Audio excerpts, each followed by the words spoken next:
ತುಮಕೂರು ಜಿಲ್ಲೆಯಲ್ಲಿ ಸುಮಾರು 4 lakh ಮಹಿಳೆಯರನ್ನ share holder ನಾವು ಮಾಡಬೇಕು ಅಂತ ಮಾತಾಡ್ಕೊಂಡಿದೀವಿ. 4 ಲಕ್ಷ ಅಂತಂದ್ರೆ ನಿಮ್ಗೆ ಅದ್ರ ಕಲ್ಪನೆ ಇದೆಯಾ? ಯಾವ ಮಟ್ಟಕ್ಕೆ ಹೋಗುತ್ತೆ? ಬಹಳ ಉತ್ತಮವಾದ ಉದ್ದೇಶ. ನಾನು ಈಗಲೇ ಹೇಳ್ಬಿಡ್ತೀನಿ, ಮಾಧ್ಯಮದವರು ಇಲ್ಲೇ ಇದ್ದೀರಾ, ಇದನ್ನ ಮಾಡೋದ್ರಿಂದ ಏನಾಗುತ್ತೆ ಅಂತಂದ್ರೆ ನಾಳೆ ಯಾವುದೇ ಸರ್ಕಾರ ಬರ್ಬೋದು. I'm telling you, ಯಾವುದೇ ಸರ್ಕಾರ ಬಂದ್ರು ಈ ಸ್ಕೀಮ್ ನಿಲ್ಲಿಸ್ಲಿಕ್ಕೆ ಸಾಧ್ಯ ಆಗೋದಿಲ್ಲ. ಈ ಬ್ಯಾಂಕ್ ಮಾಡೋದ್ರಿಂದ ಇದು ನಿರಂತರವಾಗಿ ನಡಿಬೇಕಾಗತ್ತೆ. ಗೃಹಲಕ್ಷ್ಮಿ ಈ ಸರ್ಕಾರ ಎಲ್ಲ ಮುಂದೆ ಬಂದಂತ ಸರ್ಕಾರ ನಾವ್ಯಾಕೆ ಗೃಹಲಕ್ಷ್ಮಿ ಕೊಡ್ಬೇಕು ಅಂತ ಅನ್ಲಿಕ್ಕೆ ಆಗೋದಿಲ್ಲ.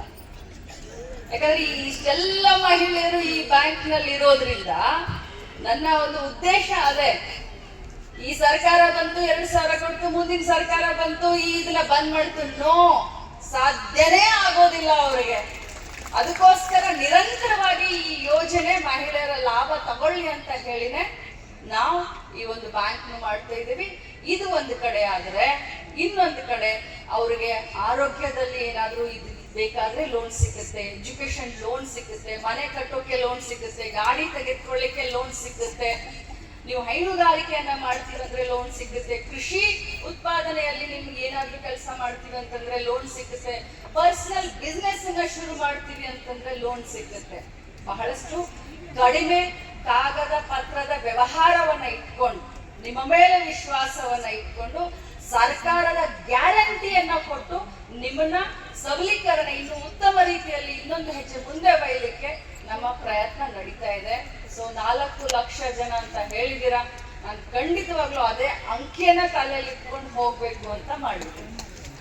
ತಮ್ಮಿಂದ ಸಾಧ್ಯ ಇದೆ. ಯಾಕಂತಂದ್ರೆ ನಮ್ಮ ರಾಜ್ಯದಲ್ಲಿ 1,27,00,000 ಜನ ಮಹಿಳೆಯರಿಗೆ ಇವತ್ತು ನಾವು ಗೃಹಲಕ್ಷ್ಮಿ ಕೊಡ್ತಾ ಇದ್ದೀವಿ ಅಂತಂದ್ರೆ ತುಮಕೂರಿನಿಂದ 4 ಲಕ್ಷ ಖಂಡಿತ ಸಾಧ್ಯ ಇದೆ. 28ನೇ ತಾರೀಕು ಏನು ಪ್ಯಾಲೇಸ್ ಗ್ರೌಂಡ್ ಅಲ್ಲಿ ನಾವು ಕಾರ್ಯಕ್ರಮ ಮಾಡ್ತಾ ಇದ್ದೀವಿ. ಯಾರ್ಯಾರು ಬರ್ತೀರಾ ಹೇಳಿ ಒಂದು ಸ್ವಲ್ಪ. ನನಗೆ ತುಂಬಾ ಸಂತೋಷ. ಇಲ್ಲಿಯವರೆಗೆ ನಾವು ನಮ್ಮ ಇಲಾಖೆ ಬಗ್ಗೆ ಆಗ್ಲಿ, ಮುಂದಿನ ಕಾರ್ಯಕ್ರಮ ಆಗ್ಲಿ, ಅಥವಾ ನಮ್ಮ ಯೋಜನೆಗಳ ಬಗ್ಗೆ ಮಾತಾಡಿ. ಇನ್ನು ನಿಮ್ಮ ಬಗ್ಗೆ ಮಾತನಾಡ್ತೀವಿ. ಗೌರವಧನ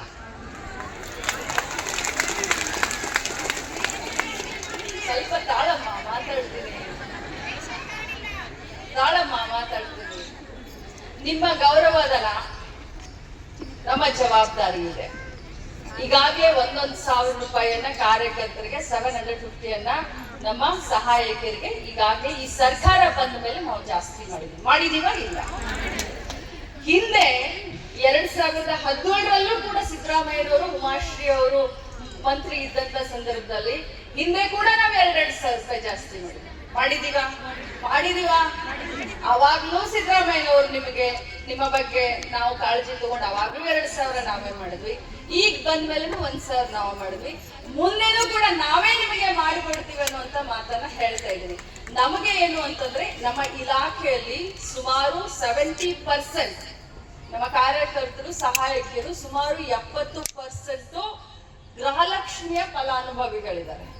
ನನ್ನ ಅನಿಸಿಕೆ ಏನು, ತಾಳಮ್ಮ ಯಾಕಮ್ಮ ಹಿಂಗ್ ಮಾಡ್ತೀಯ?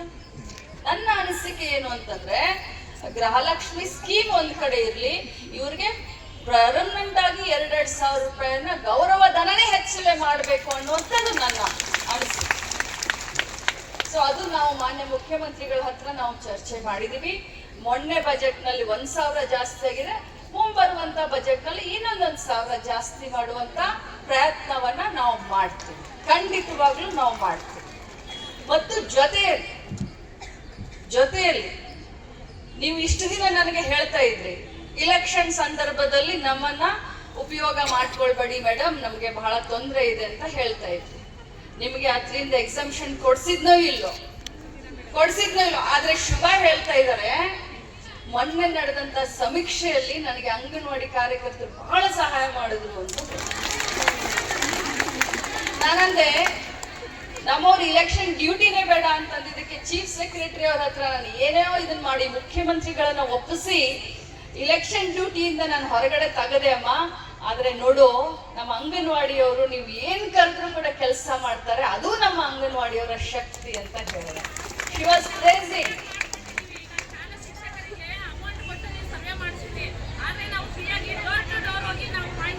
ಹೌದಮ್ಮ, ನನಗದು ಗೊತ್ತು. ನಿಮ್ಮ ಸೇವೆ ಇರಬಹುದು, ನಿಮ್ಮ ಪರಿಶ್ರಮ ಇರಬಹುದು. ಅದಕ್ಕೆ ನಾನು ಇಲ್ಲಿ ನಿಂತ್ಕೊಂಡು ಇಷ್ಟೊಂದು ಹೆಮ್ಮೆಯಿಂದ, ನಾನು ನಿಮ್ಮ ಎದುರುಗಡೆ ಇಷ್ಟೊಂದು ಹೆಮ್ಮೆಯಿಂದ ಯಾಕೆ ಹೇಳ್ತಾ ಇದ್ದೇನೆ ಅಂದ್ರೆ, ಒಬ್ಬ ಜಿಲ್ಲಾಧಿಕಾರಿಯಾಗಿ ಹೇಳಿದ್ರು, ಬೇರೆ ಬೇರೆ ಇಲಾಖೆಗಳನ್ನು ಇದಾವಲ್ಲ, ಆದ್ರೆ ನಮ್ಮ ಇಲಾಖೆ ಬಗ್ಗೆ ಹೇಳಿದ್ರು, ಮೇಡಮ್ ತುಮಕೂರಿನಲ್ಲಿ ಸಮೀಕ್ಷೆ ಆಗ್ಬೇಕು ಅಂತಂದ್ರೆ ನನ್ನ ಕೈ ಹಿಡಿದವರು ಯಾರಾದ್ರೂ ಇದ್ರೆ ನಮ್ಮ ಅಂಗನವಾಡಿಯವರು ಅಂತ ಹೇಳ್ತಾರೆ. ಇದು ಹೆಮ್ಮೆಯ ವಿಚಾರ. ನೀವು ನಿಸ್ವಾರ್ಥವಾಗಿ ಸೇವೆಯನ್ನ ಮಾಡಿದೀರಾ, ನಾನು ಅದಕ್ಕೆ ಒಪ್ಕೊಳ್ತೀನಿ. ನೀವು ನಿಸ್ವಾರ್ಥವಾಗಿ ಯಾವುದೇ ಸೇವಾ ಶುಲ್ಕ ತೆಗೆದುಕೊಳ್ಳದೆ, ಬರೀ ಅಂಗನವಾಡಿಗೆ ಅಷ್ಟೇ ಗೌರವಧನ ತೆಗೆದುಕೊಂಡಿದ್ರಿ. ಸರ್ಕಾರದ ಬೇರೆ ಯಾವುದೇ ಕೆಲಸ ಕೂಡ ಸೇವಾ ಶುಲ್ಕವನ್ನ ತೆಗೆದುಕೊಳ್ಳದೆ ಪ್ರಾಮಾಣಿಕವಾಗಿ ತಾವು ಸರ್ಕಾರದ ಕೆಲಸ ಮಾಡಿದಿರಿ. ಆ ಧನ್ಯತಾ ಭಾವನೆ ನನಗಿದೆ. ನಾನಿಲ್ಲಿ ನಿಮ್ಮ ಅಕ್ಕ ಆಗಿ, ನಿಮ್ಮ ತಂಗಿಯಾಗಿ, ನಿಮ್ಮನ್ನ ಪ್ರತಿನಿಧಿಸಿ, ನಿಮ್ಮ ಧ್ವನಿಯಾಗಿ ನಾನು ಬಂದಿದ್ದೀನಿ ಹೊರತಾಗಿ ನಿಮ್ಮ ಮನಸ್ಸಿನಲ್ಲಿ ನನಗೆ ಏನೋ ಕೇಳ್ಬಿಡೋಣ, ಏನೋ ಹೇಳ್ಬಿಡೋಣ ಅನ್ನೋದಿದ್ರೆ ದಯಮಾಡಿ ತಗೀರಿ. ನಾನು ನನ್ನ ಸ್ಟೈಲೇ ಬೇರೆ, ನಾನು ಡಿಫ್ರೆಂಟ್ ಆಗಿ ವಿಚಾರ ಮಾಡ್ತೀನಿ, ಡಿಫ್ರೆಂಟ್ ಆಗಿ ಥಿಂಕ್ ಮಾಡ್ತೀನಿ. ಯಾವತ್ತಿದ್ರೂ ಕೂಡ ಪಾಸಿಟಿವ್ ಆಟಿಟ್ಯೂಡ್ ಇಟ್ಕೊಂಡು ನಾನು ಕೆಲಸವನ್ನ ಮಾಡ್ತೀನಿ. ಇಲ್ಲ ಅಂತಂದಿದ್ರೆ ಒಬ್ಬ ಸಾಮಾನ್ಯ ರೈತನ ಮಗಳು ಕೆಂಪು ಬಸ್ ನಲ್ಲಿ ಓಡಾಡದಂತವಳು ಇವತ್ತು ರಾಜ್ಯದಲ್ಲಿ ಮಂತ್ರಿ ಸ್ಥಾನ ಅಲಂಕಾರ ಮಾಡ್ಲಿಕ್ಕೆ ಸಾಧ್ಯ ಆಗ್ತಾ ಇರಲಿಲ್ಲ. ನಾನು ಯಾವತ್ತಿದ್ರೂ ಕೂಡ ಪಾಸಿಟಿವ್. ನಿಮ್ಮ ಕಷ್ಟ ಸುಖದಲ್ಲಿ ನಾನು ಇದ್ದೀನಿ. ನಿಮ್ಮ ಪರವಾಗಿ ಧ್ವನಿ ಎತ್ತಲಿಕ್ಕೆ, ನಿಮ್ಮ ಪರವಾಗಿ ಚಿಂತನೆ ಮಾಡ್ಲಿಕ್ಕೆ ನಾನು ಇದ್ದೀನಿ. ವಿಶ್ವಾಸವಿಡಿ, ಮುಂದಿನ ದಿನದಲ್ಲಿ ಖಂಡಿತವಾಗ್ಲೂ ಗೌರವಧನವನ್ನ ಹೆಚ್ಚಳ ನಾವು ಮಾಡೇ ಮಾಡ್ತೀವಿ ಅನ್ನುವಂತ ಭರವಸೆಯನ್ನ ಕೊಡ್ತೀನಿ. ಭರವಸೆ ಅಷ್ಟೇ ಅಲ್ಲ, ನಾನು ಪ್ರಯತ್ನಶೀಲ ಇದ್ದೀನಿ. ಯಾವತ್ತಿದ್ರೂ ಕೂಡ ಕೊಟ್ಟ ಮಾತನ್ನ ಉಳಿಸ್ಕೊಳ್ಳುತ್ತೀನಿ ಅನ್ನುವಂಥ ವಿಶ್ವಾಸದೊಂದಿಗೆ 28ನೇ ಕಾರ್ಯಕ್ರಮ ಅಚ್ಚುಕಟ್ಟಾಗಿ ಬಹಳಷ್ಟು ಸುಂದರವಾಗಿ ಈ ಒಂದು ಕಾರ್ಯಕ್ರಮವನ್ನು ಯಶಸ್ವಿಗೊಳಿಸ್ಲಿಕ್ಕೆ ಬೆಳಗ್ಗೆಯಿಂದಲೇ ತಯಾರಿ ಮಾಡಿಕೊಂಡು ತಾವೆಲ್ಲ ಇಲ್ಲಿ ಬಂದಿದ್ದಕ್ಕೆ, ಮಕ್ಕಳನ್ನ ತಯಾರಿ ಮಾಡ್ಕೊಂಡು ಬಂದಿದ್ದಕ್ಕೆ ಅಭೂತಪೂರ್ಣವಾದಂಥ ತುಂಬ ಸ್ವಾಗತವನ್ನ ಕೋರಿದ್ದಕ್ಕೆ ಇಲಾಖೆಯ ಮಂತ್ರಿಯಾಗಿ, ನಿಮ್ಮ ಅಕ್ಕ ಅಥವಾ ತಂಗಿಯಾಗಿ ತಮ್ಮ ಮೊದಲೇದಾಗಿ ಎಲ್ಲರಿಗೂ ಧನ್ಯವಾದವನ್ನ ಹೇಳಲಿಕ್ಕೆ ಬಯಸ್ತೇನೆ. ಮಹಿಳಾ ಮಕ್ಕಳ ಕಲ್ಯಾಣ ಇಲಾಖೆ, ತುಮಕೂರು ಜಿಲ್ಲಾಡಳಿತ, ಜಿಲ್ಲಾ ಪಂಚಾಯಿತಿ ಇವೆಲ್ಲರ ಒಂದು ಸಹಯೋಗದಲ್ಲಿ, ನೇತೃತ್ವದಲ್ಲಿ ಇವತ್ತು ಏನು ನಾವು 50 ವರ್ಷದ ಸಂಭ್ರಮ, ಸುವರ್ಣ ಸಂಭ್ರಮದ ಆಚರಣೆಯನ್ನ ಇದೇ ಬರುವಂತ 28ನೇ ತಾರೀಕು ಪ್ಯಾಲೇಸ್ ಗ್ರೌಂಡ್ನಲ್ಲಿ ಬ್ಯಾಂಗ್ಳೂರ್ನಲ್ಲಿ ಮಾಡ್ತಾ ಇದ್ದೀವಿ. ಆ ಒಂದು ಕಾರ್ಯಕ್ರಮಕ್ಕೆ ಸ್ವಂತ ಇಲಾಖೆ ಮಂತ್ರಿಯಾಗಿ ತಮಗೆ ಆಹ್ವಾನವನ್ನ ಕೊಡ್ಲಿಕ್ಕೆ ನಾನು ಇವತ್ತು ತುಮಕೂರಿಗೆ ಬಂದಿದ್ದೇನೆ. ಈ ಕಾರ್ಯಕ್ರಮದ ವೇದಿಕೆಯಲ್ಲಿ ಈಗ ತಾನೇ ಬಹಳಷ್ಟು ಚೆನ್ನಾಗಿ ಮಹಿಳೆಯರ ಬಗ್ಗೆ, ಮಹಿಳೆಯರ ಸಬಲೀಕರಣದ ಬಗ್ಗೆ, ಯೋಜನೆಗಳ ಬಗ್ಗೆ ಮಾತನಾಡಿದಂಥ ಶಾಸಕರಾದಂಥ ಜ್ಯೋತಿ ಗಣೇಶ್ ಅವರೇ, ನಮ್ಮ ಬಹಳಷ್ಟು ಆಕ್ಟಿವ್ ಅಂತ ಕೇಳಿದ್ದೀನಿ ಶುಭಾ ಅವರು, DC ಮೇಡಮ್ ಅವರು. ನಮ್ಮ ಸಿದ್ದರಾಮಯ್ಯ ಕೂಡ ಆಗಾಗ ಹೇಳ್ತಾ ಇರ್ತಾರೆ, ಮೊನ್ನೆ ರಿವ್ಯೂ ಮೀಟಿಂಗ್ನಲ್ಲಿ ಅವ್ರದ್ದೇ ಮಾತನ್ನ ಕೇಳಿದೆ, ಯಾವ್ಯಾವ DC-ಗಳು ನಮಗೆ ಸಹಕಾರ ನಮ್ಮ ಇಲಾಖೆಗೆ ಮಾಡ್ತಾರಪ್ಪ ಅಂತ ಕೇಳಿದಾಗ ತುಮಕೂರು DC ಅವರ ಸಹಕಾರ ಬಹಳಷ್ಟು ಇದೆ ಅಂತ ಹೇಳಿದ್ರು ಶುಭಾ ಅವರೇ.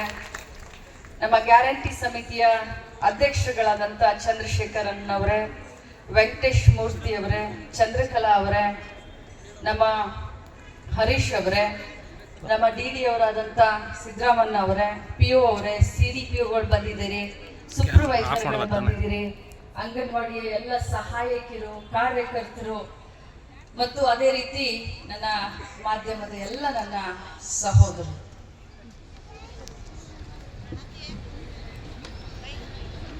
ಎರಡೂವರೆ ವರ್ಷದ ಹಿಂದೆ ನಮ್ಮ ಮಾನ್ಯ ಮುಖ್ಯಮಂತ್ರಿಗಳಾದಂಥ ಸಿದ್ದರಾಮಯ್ಯನವರಾಗಿರ್ಬೋದು, DK ಶಿವಕುಮಾರ್ ಅವರಾಗಿರ್ಬೋದು ಮತ್ತು ಈ ಜಿಲ್ಲೆಯ ಉಸ್ತುವಾರಿ ಸಚಿವರು ಮತ್ತು ನನ್ನ ಗಾಡ್ ಫಾದರ್ ಅಂತ ಹೇಳಲಿಕ್ಕೆ ಬಯಸ್ತೇನೆ. ಯಾಕಂದ್ರೆ 4 ಸಾರಿ B.Pharm ಅನ್ನ ಪರಮೇಶ್ವರ್ ಸರ್ ನನಗೆ ಕೊಟ್ಟರು. ಇವತ್ತು ರಾಜ್ಯದಲ್ಲಿ ಒಬ್ಬ ಮಂತ್ರಿಯಾಗಿ ಕೆಲಸ ಮಾಡಲಿಕ್ಕೆ ಇವರು ಎಲ್ಲರೂ ಕೂಡ ನನಗೆ ಒಂದು ನೀವೆಲ್ಲರೂ ಕೂಡ, ನಿಮ್ಮೆಲ್ಲರ ಸಹಕಾರ, ಆಶೀರ್ವಾದ, ನಮ್ಮ ಇಡೀ ಕರ್ನಾಟಕ ರಾಜ್ಯದ ಮಹಿಳೆಯರ, ಪುರುಷರ ಆಶೀರ್ವಾದದಿಂದ 2.5 ವರ್ಷದ ಹಿಂದೆ ಈ ಇಲಾಖೆಯ ಮಂತ್ರಿಯಾಗಿ ಕೆಲಸವನ್ನ ಪ್ರಾರಂಭ ಮಾಡಿದೆ. ಇಲಾಖೆಯಲ್ಲಿ ಗುರುತರವಾದಂತಹ ಬದಲಾವಣೆಗಳನ್ನ ತರಬೇಕು, ನವ ಚೈತನ್ಯವನ್ನ ತುಂಬಬೇಕು, ಕುಟ್ತಾ ಸಾಗ್ತಾ ಇರುವಂತ ಯೋಜನೆಗಳಿಗೆ ಇನ್ನೊಂದ್ ಸ್ವಲ್ಪ ಸ್ಪೀಡ್ ಅನ್ನ ಕೊಡಬೇಕು, ಶಿಸ್ತಿನಿಂದ ಇಲಾಖೆಯನ್ನ ನಡೆಸ್ಕೊಂಡು ಹೋಗ್ಬೇಕು ಅಂತ ಹೇಳಿ ನನ್ನದೇ ಶೈಲಿಯಲ್ಲಿ ನನ್ನ ಕೆಲಸವನ್ನ ಪ್ರಾರಂಭ ಮಾಡಿದೆ. ಆದ್ರೆ ಪ್ರಾರಂಭ ಮಾಡಿದಿಂದ ಇಲ್ಲಿಯವರೆಗೆ ನನಗೆ ತಮ್ಮೆಲ್ಲರ ಸಹಕಾರ ಎಷ್ಟು ಸಿಕ್ಕಿತು ಅಂತ ಹೇಳಿದ್ರೆ, ಇವತ್ತು ಇಡೀ ರಾಜ್ಯದಲ್ಲಿ ಮನೆ ಮನೆ ಮಾತಾಗಿದೆ ಒಂದು ಮಂತ್ರಾಲಯ ಅಂತಂದ್ರೆ ಅದು ಮಹಿಳಾ ಮಕ್ಕಳ ಕಲ್ಯಾಣ ಇಲಾಖೆ ಅಂತ ಬಹಳ ಹೆಮ್ಮೆಯಿಂದ ಹೇಳಲಿಕ್ಕೆ ಬಯಸ್ತೇನೆ. ಅದ್ರಲ್ಲೂ ಒಂದು ಕಾಲ ಇತ್ತು, ಮಹಿಳಾ ಮಕ್ಕಳ ಕಲ್ಯಾಣ ಇಲಾಖೆ ಅಂತಂದ್ರೆ ನಮ್ಮ ಕೆಡಿಪಿ ಮೀಟಿಂಗ್ ಗಳಲ್ಲಿ ಕೊನೆ ಪ್ರಶ್ನೆ ಕೇಳುವಂತ ಒಂದು ಪ್ರಸಂಗ ಇರ್ತಾ ಇತ್ತು.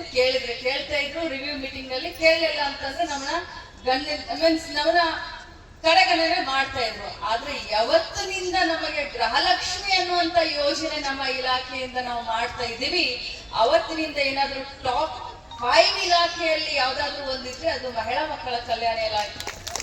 ಆ ಗೃಹಲಕ್ಷ್ಮಿ ಅನ್ನುವಂತ ಯೋಜನೆಯನ್ನ ಇಡೀ ಕರ್ನಾಟಕ ರಾಜ್ಯದಲ್ಲಿ, ನಮ್ಮ ದೇಶದಲ್ಲಿ ಇಷ್ಟೊಂದು ಯಶಸ್ವಿಯಾಗಿ ಕರ್ನಾಟಕ ರಾಜ್ಯದಲ್ಲಿ ನಡೀತಾ ಇದ್ರೆ ಅದನ್ನ ಮೂಲವಾಗಿ, ಯಾಕಂತಂದ್ರೆ ಅದರ ಒಂದು ಪ್ರಚಾರವನ್ನ ಆಗಿರ್ಬೋದು, ಅಥವಾ ಏನು ಫಲಾನುಭವಿಗಳು ಏನು ಯಜಮಾನಿಗಳು ಅಂತ ಹೇಳ್ತಾರೆ ಅವ್ರನ್ನ ಎಜುಕೇಟೆಡ್ ಮಾಡಿ, ಅವ್ರನ್ನ ರಿಜಿಸ್ಟ್ರೇಷನ್ ಮಾಡಿ, ಅವ್ರಿಗೆ ಸರ್ಕಾರದ ಯೋಜನೆ ಲಾಭ ಬರೋಂಗೆ ಮಾಡ್ಲಿಕ್ಕೆ ಯಾರಾದ್ರೂ ಕಾರ್ಮಿಕರು ಗ್ರಾಸ್ ರೂಟ್ ಲೆವೆಲ್ ನಲ್ಲಿ ಅಂತಂದ್ರೆ ಅದು ನೀವು ನಮ್ಮ ತುಮಕೂರು ಜಿಲ್ಲೆಯಲ್ಲಿ ಎಷ್ಟು ಚೆನ್ನಾಗಿ ಗೃಹಲಕ್ಷ್ಮಿ ಯೋಜನೆಯನ್ನ ತಾವು ಯಶಸ್ವಿಗೊಳಿಸಿದ್ರ.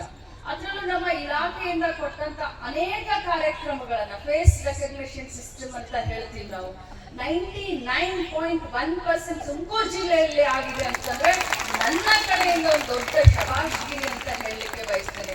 ಇಡೀ ಕೇಂದ್ರ ಸರ್ಕಾರದಲ್ಲಿ ಒಂದು ಮಾತಿತ್ತು, ನಾನು ಮಾನ್ಯ ಶಾಸಕರಿಗೆ ಹೇಳಲಿಕ್ಕೆ ಬಯಸ್ತೇನೆ, ನಮ್ಮ ಇಲಾಖೆಯಲ್ಲಿ ಎಲ್ಲೋ ಮಕ್ಕಳಿಗೆ ಕೊಡುವಂತ ಏನು ಪೌಷ್ಟಿಕ ಆಹಾರ ಧಾನ್ಯ ರಾಜ್ಯದಲ್ಲಿ ಅಲ್ಲಿ ಇಲ್ಲಿ ಒಂದೊಂದು ಕಡೆ ಏನಾಗ್ತಾ ಇತ್ತು, ಹಾಲಿನ ಪುಡಿ ಕಳುವಾಗ್ತಾ ಇದೆ, ಒಂದು ಕಡೆ ಕಾಳು ಕಡಿಯನ್ನ ದಾಸ್ತಾನು ಮಾಡಿ ಅದನ್ನ ಕಳ್ಳಸಂತೆಯಲ್ಲಿ ಮಾರಾಟ ಮಾಡ್ತಾರೆ ಅನ್ನುವಂತ ಬಹಳಷ್ಟು ನಮ್ಮ ಮೇಲೆ, ನಮ್ಮ ಇಲಾಖೆ ಮೇಲೆ ಆರೋಪನ ಇತ್ತು. ಅಲ್ಲಿ ಇಲ್ಲಿ ಒಂದೊಂದು ಕಡೆ ಘಟನೆ ಕೂಡ ಆದ್ರೆ ನಾನು ಮಂತ್ರಿ ಆದ್ಮೇಲೆ ಇದಕ್ಕೆ ಸಂಪೂರ್ಣವಾದಂತ ಒಂದು ಫುಲ್ ಸ್ಟಾಪ್ ಕೊಡ್ಬೇಕು ಅಂತ ಫೇಸ್ ರೆಕಗ್ನಿಷನ್ ಸಿಸ್ಟಮ್, ಎಷ್ಟು ಮಕ್ಕಳು ಪ್ರೆಸೆಂಟ್ ಇರ್ತಾರೋ ಆ ದಿನದ ಫೋಟೋಗಳನ್ನ ನಾವು ಅಪ್ಲೋಡ್ ಮಾಡಬೇಕು, ಆ ದಿನದ ಮಕ್ಕಳಿಗೆ ಅಷ್ಟೇ ಆಹಾರವನ್ನ ನಾವು ಬಿಡುಗಡೆ ಮಾಡಬೇಕು. ಈ ಸಿಸ್ಟಮ್ ಹೇಳಿದ ತಕ್ಷಣ ಇದನ್ನ ಕೇಂದ್ರ ಸರ್ಕಾರ ಕೂಡ ಇವತ್ತು ಅಡಾಪ್ಟ್ ಮಾಡಿಕೊಂಡು ಇಡೀ ದೇಶದಲ್ಲಿ ಫೇಸ್ ರೆಕಗ್ನಿಷನ್ ಸಿಸ್ಟಮ್ ಅನ್ನ ತೆಗೆದುಕೊಂಡು ಬಂದಿದ್ದಾರೆ.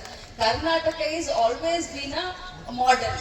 ಕರ್ನಾಟಕ ಯಾವಾಗಿದ್ರೂ ಕೂಡ ಒಂದು ಮಾಡೆಲ್ ಆಗಿ ಕೆಲಸವನ್ನ ಮಾಡುತ್ತೆ. ಸೊ ಇವತ್ತು ನಮ್ಮ ಮೇಲಿರುವಂತ ಕಳಂಕ ಆಗಿರಬಹುದು, ಆರೋಪ ಆಗಿರಬಹುದು, ಅದು ಎಲ್ಲ ಕೂಡ ಇವತ್ತು ದೂರ ಹೋಗಿದೆ. ಅದಕ್ಕೆ ತಮ್ಮ ಸಹಕಾರ ಕೂಡ ಬಹಳ ಮುಖ್ಯ ಆಯ್ತು ಅನ್ನುವಂತ ಮಾತನ್ನ ಹೇಳ್ತೀನಿ. ಈಗ ನಾನ್ ಬಂದಿರುವಂತ ಒಂದು ಉದ್ದೇಶ ಏನು ಅಂತಂದ್ರೆ 50ರ ಸಂಭ್ರಮ. ಇದು ಬರೀ ನಮಗೆ, ನಮ್ಮ ಇಲಾಖೆಗೆ, ನಿಮಗೆ ಬರೀ ಸಂಭ್ರಮ ಅಲ್ಲ. 50 ವರ್ಷ 7 ಬೀಳುಗಳನ್ನ ದಾಟಿ ಕಷ್ಟ ಸುಖವನ್ನ ನೋಡಿ ಒಂದಾನೊಂದು ಕಾಲದಲ್ಲಿ 200 ರೂಪಾಯಿಗೆ 300 ರೂಪಾಯಿಗೆ ನಮ್ಮ ಅಂಗನವಾಡಿ ಕಾರ್ಯಕರ್ತೆಯರು ಸಹಾಯಕಿಯರು ಕೆಲಸ ಮಾಡಿದಂತವರು ಇವತ್ತು ಎಷ್ಟು ಸಾವಿರಿಗೆ ಬಂದು ನಿಂತಿದ್ದೀರಾ? 12 100-200 ರೂಪಾಯಿಗೆ ಶುರು ಮಾಡಿದ್ರು. ಆ 100-200 ರೂಪಾಯಿ ತೆಗೆದುಕೊಂಡು ಅಂಗನವಾಡಿ ಕಾರ್ಯಕರ್ತೆ ಆದಂತವ್ರನ್ನೂ ಕೂಡ ಅವತ್ತಿನ ದಿನದಂದು ಅವ್ರನ್ನ ಕರೆದು ಅವರ ಸೇವೆಗೆ ಒಂದು ಗೌರವವನ್ನ, ಅವ್ರಿಗೆ ಸನ್ಮಾನವನ್ನ ಮಾಡುವಂತ ಕೆಲಸವನ್ನ ಕೂಡ ನಾವು 28ಕ್ಕೆ ಮಾಡ್ತಾ ಇದ್ದೇವೆ. ಯಾಕೆ ಅಂತಂದ್ರೆ ನಮ್ಮ ಇಲಾಖೆ, ನಾನು ಶುಭಾ ಅವ್ರಿಗೆ ಹೇಳ್ತಾ ಇದ್ದೆ, ನಮ್ಮ ಇಲಾಖೆ ಎಷ್ಟು ಪವಿತ್ರವಾದದ್ದು, ಎಷ್ಟು ಪುಣ್ಯದ ಕೆಲಸ ಮಾಡಿದ್ದು ಅಂತಂದ್ರೆ, ಬೇರೆ ಇಲಾಖೆಗಳು ಬ್ರಿಡ್ಜ್ಗಳನ್ನ ಕಟ್ಟಬಹುದು, ಸ್ಕೂಲ್ ಕಟ್ಟಬಹುದು, ಕಾಲೇಜನ್ನ ಕಟ್ಟಬಹುದು, ಇನ್ನೇನೇನೋ ಮಾಡಬಹುದು, ರೋಡ್ಗಳನ್ನ ಮಾಡಬಹುದು. ನಮ್ಮ ಇಲಾಖೆ ಮನುಷ್ಯತ್ವವನ್ನ ಕಟ್ಟುತ್ತೆ, ನಮ್ಮ ಇಲಾಖೆ ಸಾಮಾಜಿಕ ಭದ್ರತೆಯನ್ನ ಕಟ್ಟುತ್ತೆ, ನಮ್ಮ ಇಲಾಖೆ ಈ ಸಮಾಜಕ್ಕೆ ಒಂದು ಆರೋಗ್ಯವಂತ ಮಗುವನ್ನ ಕೊಡುವಂತ ಕೆಲಸ ಮಾಡುತ್ತೆ. ನಾವು ಜೀವನದ ಜೊತೆಯಲ್ಲಿ ಇರುವಂತ ಇಲಾಖೆ, ನಾವು ಬೇರೆ ರೀತಿಯಲ್ಲ, ನಾವು ಉಸಿರಿನ ಜೊತೆಯಲ್ಲಿ ಇರುವಂತ ಇಲಾಖೆ ಯಾವ್ದಾದ್ರು ಇದ್ರೆ ಮಾನವೀಯತೆ ಇಲಾಖೆ. ಯಾಕಂದ್ರೆ ನಾನೊಬ್ಬ ಹೆಣ್ಮಗಳು, ನನಗೆ ಪದೇ ಪದೇ ಕೇಳ್ತಾ ಇರ್ತಾರೆ ಮಾಧ್ಯಮದವರು, ಮೇಡಮ್ ತಾವು ಬಹಳಷ್ಟು ಕಲ್ತಿದ್ದೀರಾ, ತಿಳ್ಕೊಂಡಿದ್ದೀರಾ, ನಿಮ್ಗೆ ಯಾವುದೇ ಹೆಣ್ಮಕ್ಳು ಗೆದ್ರೆ ಅಂತಂದ್ರೆ ಬರೀ ಮಹಿಳಾ ಮಕ್ಕಳ ಕಲ್ಯಾಣ ಇಲಾಖೆ ಒಂದು ಕೊಟ್ಬಿಡ್ತಾರಲ್ಲ, ಯಾಕೆ ಅಂತ. ಬಟ್ ಯಾಕೆ ಅಂತಂದ್ರೆ ನಾವು ಹೃದಯದಿಂದ ಈ ಕೆಲಸವನ್ನ ಮಾಡ್ತೀವಿ. ಮಹಿಳೆಯರ ಬಗ್ಗೆ, ಮಕ್ಕಳ ಬಗ್ಗೆ, ಹಿರಿಯರ ಬಗ್ಗೆ, ನಮ್ಮ ವಿಶೇಷ ಚೇತನರ ಬಗ್ಗೆ ಒಂದು ಅನುಕಂಪದ ಒಂದು ಹೃದಯದಿಂದ ನಾವು ಹಚ್ಕೊಂಡು ಕೆಲಸ ಮಾಡ್ತೀವಿ, ಜವಾಬ್ದಾರಿ ಜಾಸ್ತಿ ಇಟ್ಕೊಂಡು ಕೆಲಸ ಮಾಡ್ತೀವಿ ಅನ್ನೋದಕ್ಕೆ ವಿಶೇಷವಾಗಿ ಈ ಇಲಾಖೆಯನ್ನ ಮಹಿಳೆಯರೇ ನಡೆಸಲಿಕ್ಕೆ ಕೊಡ್ತಾರೆ. ನಾನು ಇವತ್ತು ತಮಗೆ ಹೇಳಲಿಕ್ಕೆ 50 ವರ್ಷದಿಂದ ಏನೇನು ನಾವು ಮಾಡ್ಕೊಂಡು ಬಂದಿದ್ದೀವಿ, ಏನೇನು ಸಾಧನೆಯನ್ನ ಮಾಡಿದ್ದೀವಿ. ನಮ್ಮ ದೇಶದಲ್ಲಿ ಬಡತನ ಬಹಳಷ್ಟು ಇತ್ತು, ಮಕ್ಕಳು ಅಪೌಷ್ಟಿಕತೆಯಿಂದ ನರಳಾಡ್ತಾ ಇದ್ರು, ಒಂದು ಹೊತ್ತು ಊಟಕ್ಕೆ ಕೂಡ ನಮ್ಮ ದೇಶದಲ್ಲಿ ಆವತ್ತಿನ ಕಾಲದಲ್ಲಿ ಕಷ್ಟ ಆಗ್ತಾ ಇತ್ತು.